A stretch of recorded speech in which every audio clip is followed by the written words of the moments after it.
Assalamu alaikum wa rahmatullah wa barakatuh, mes frères et sœurs. Que la paix, la miséricorde et les bénédictions d'Allah soient sur vous tous.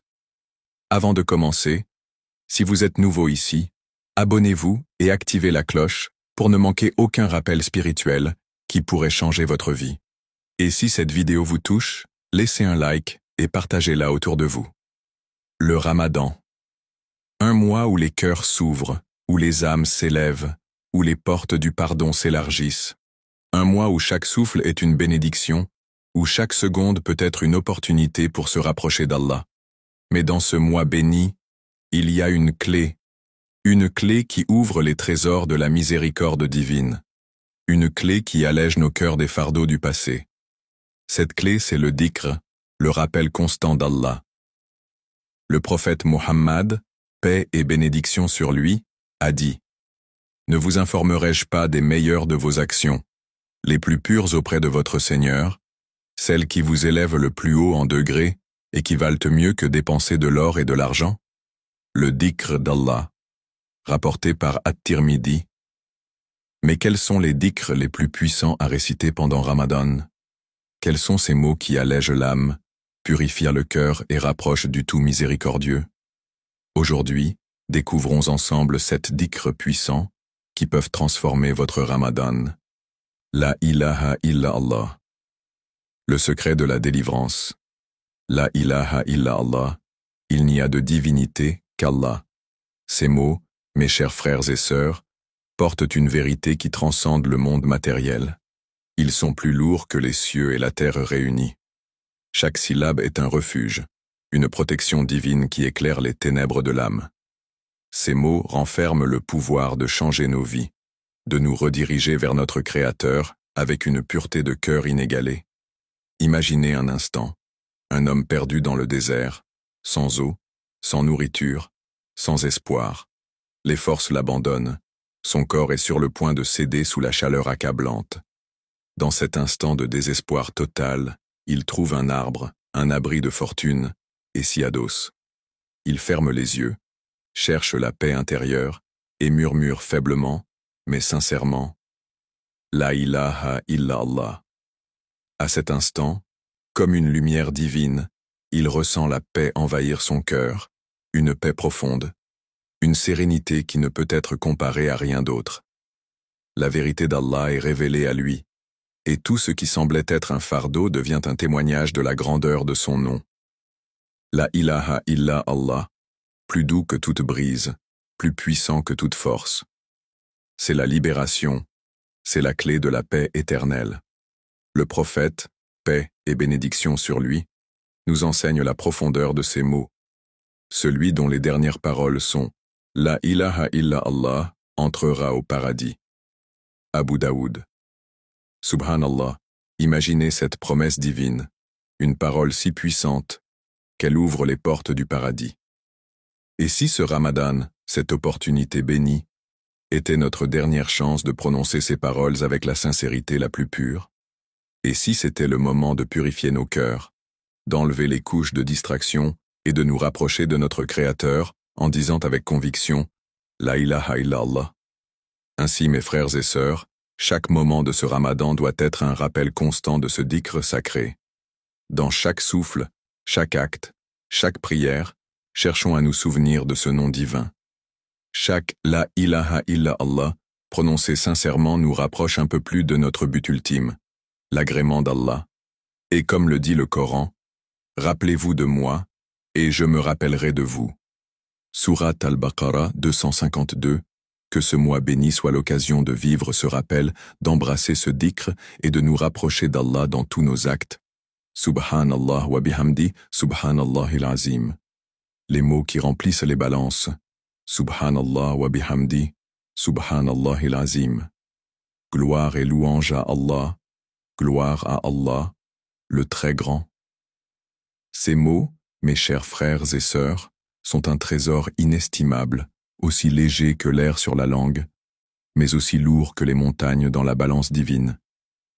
Le prophète Muhammad, paix et bénédiction sur lui, a dit « 2 paroles légères sur la langue, mais lourdes dans la balance et aimées du tout miséricordieux, subhanallah wa bihamdi, Subhanallah al-Azim, rapporté par Al-Bukhari et Muslim.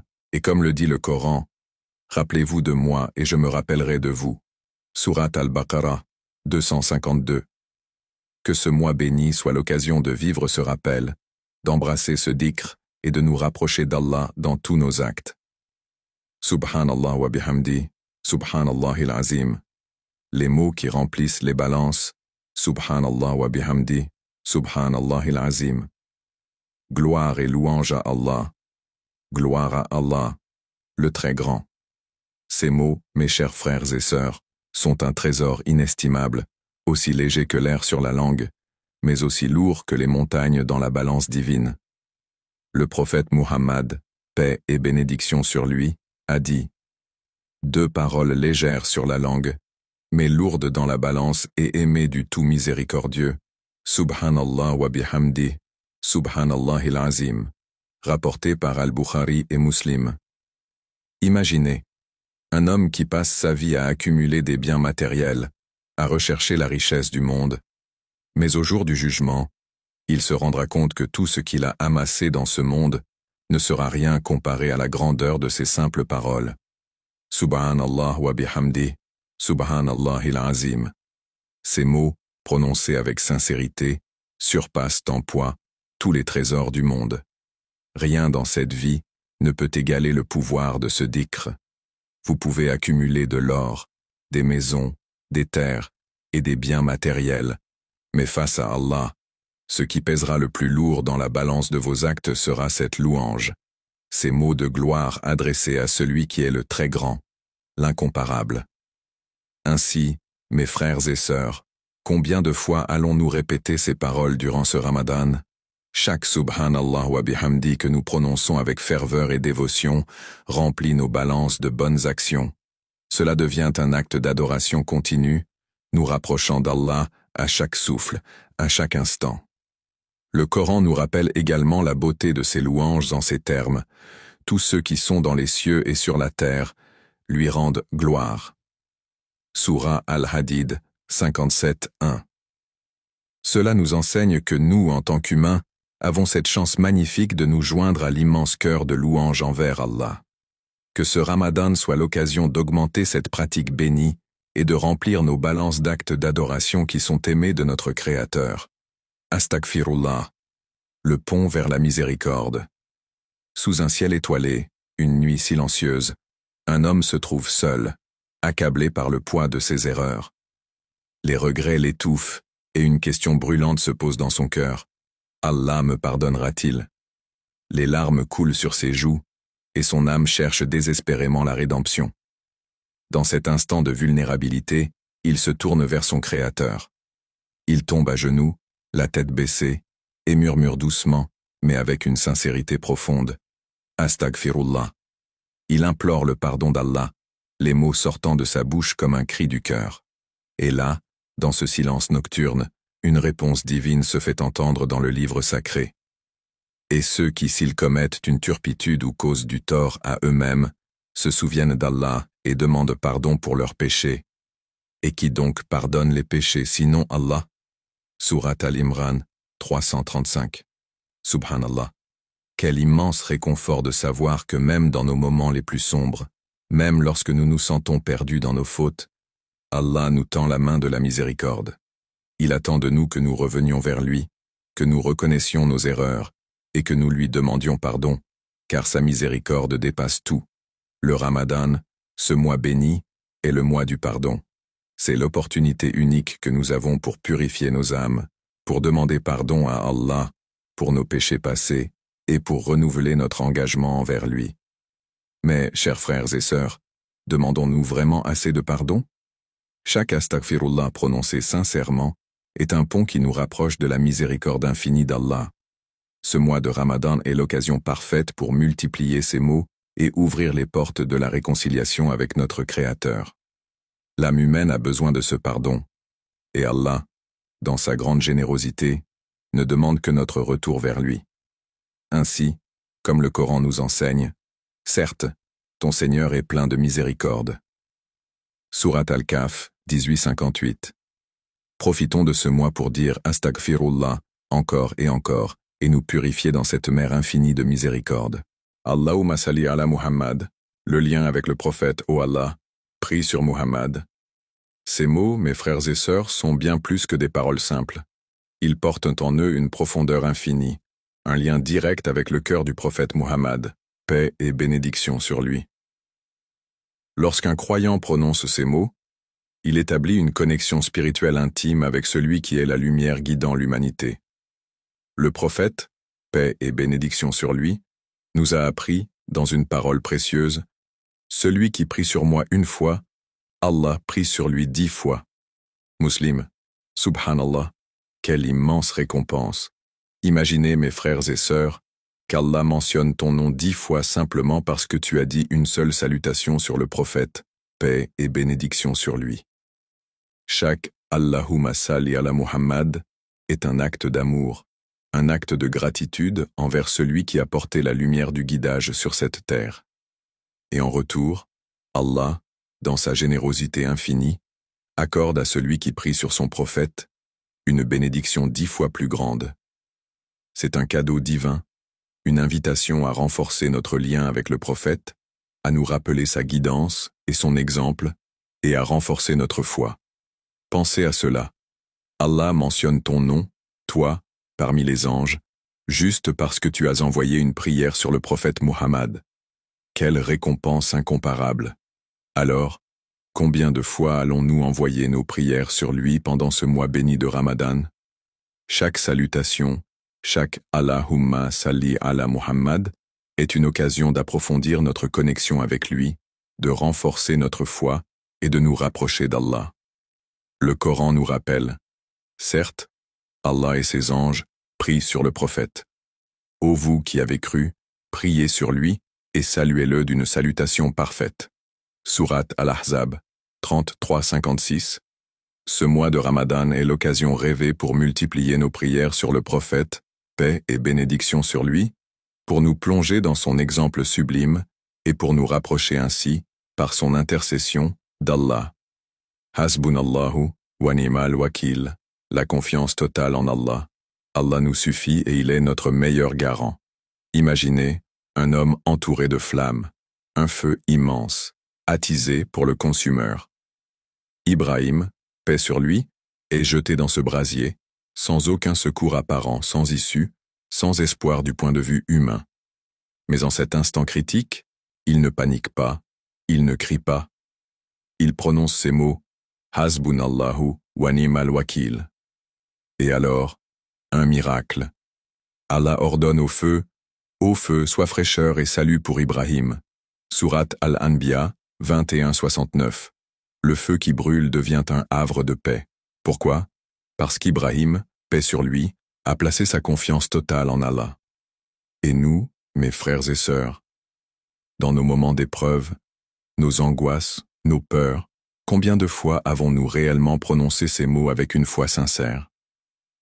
Le Ramadan est le mois où nous abandonnons nos désirs, nous renonçons à la nourriture, à l'eau, aux plaisirs éphémères pour Allah. Mais avons-nous abandonné nos soucis entre ses mains? Avons-nous cette confiance inébranlable en lui, comme l'avait Ibrahim? Lorsque les épreuves nous frappent, lorsque l'incertitude nous ronge, répétons ces paroles avec conviction. Hasbunallahu wa ni'mal wakil. Et croyons, avec certitude, qu'Allah est le meilleur des garants. Que chaque difficulté n'est qu'un pont vers sa miséricorde. Que chaque flamme qui nous entoure peut devenir une brise de soulagement, si seulement nous remettons nos affaires entre ses mains. Et quiconque place sa confiance en Allah, il lui suffit. Sourate At-Talaq 65-3. Alors ce Ramadan, ne portons plus seul le poids de nos inquiétudes. Remettons-les à celui qui contrôle toutes choses. La hawla wa la quwwata illa billah, le secret de la force. Il n'y a ni puissance ni force si ce n'est par Allah.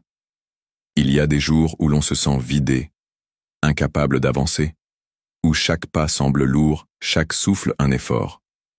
La vie nous accable, les épreuves se multiplient, et on se demande « Comment vais-je surmonter tout cela ?»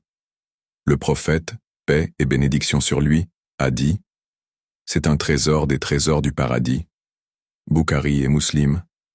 Un trésor, une clé spirituelle, un secret que peu comprennent vraiment. La hawla wa la quwwata illa billah. Ta illa, ces paroles ne sont pas juste des mots. Elles sont une libération, une reconnexion avec la source ultime de toute force, Allah. Lorsque tu te sens faible, perdu, submergé, dis-les avec conviction. Ferme les yeux et laisse ces mots s'imprégner dans ton cœur. Dis-les, comme le prophète Younous, paix sur lui, dans le ventre de la baleine. Quand tout semblait perdu, il s'en est remis totalement à Allah, et Allah l'a sauvé. Dis-les, comme le prophète Moussa, paix sur lui, face à la mer Rouge, quand derrière lui l'armée de Pharaon avançait, et devant lui l'océan semblait infranchissable, jusqu'à ce qu'Allah lui ouvre un chemin.